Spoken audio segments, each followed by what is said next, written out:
It's not the next big hike that hurts you, it's the tiny wobble you didn't plan for. We just watched a rate cut help push values to a national record in March 2025. That tells you one thing: sentiment moves markets. But here's the flip side. Even a small rise on a $700,000 loan adds hundreds per month. And the truth is simple: cash flow absorbs shocks. Hope doesn't.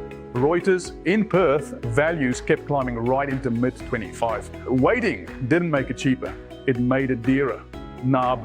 If you're playing the long game, the worst strategy is hoping the market slows down for you. This is Dev from PerthGrow. If you're serious about building wealth in WA, follow us. Real talk, no fluff.